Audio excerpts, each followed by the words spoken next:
The reading I'm going to use this morning is not the reading for the day, but it's one that fits in with this morning's theme. This theme will be followed through at our actual morning service in church starting at 10:30. I'm going to take a reading from Galatians chapter 1, beginning at verse 11.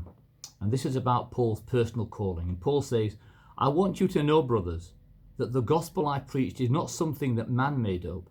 I did not receive it from any man, nor was I taught it. Rather, I received it by revelation from Jesus Christ.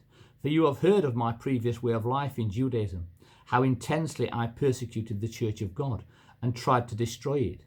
I was advancing in Judaism beyond many Jews of my own age and was extremely zealous for the traditions of God.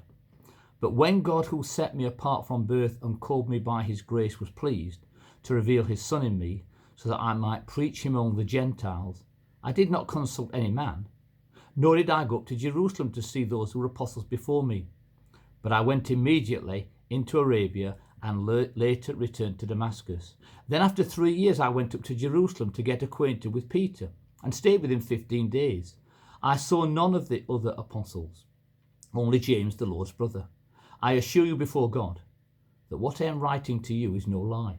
Later I went to Syria and Cilicia. I was personally unknown to the churches of Judea that are in Christ. They only heard the report. The man who formerly persecuted us is now preaching the faith he once tried to destroy, and they praised God because of me."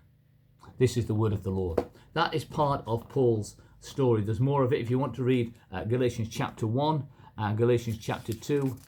He tells a little bit more about it. But as I said, the main part of our sermon this morning will not be a sermon as such. It will be my story. What happened to me personally?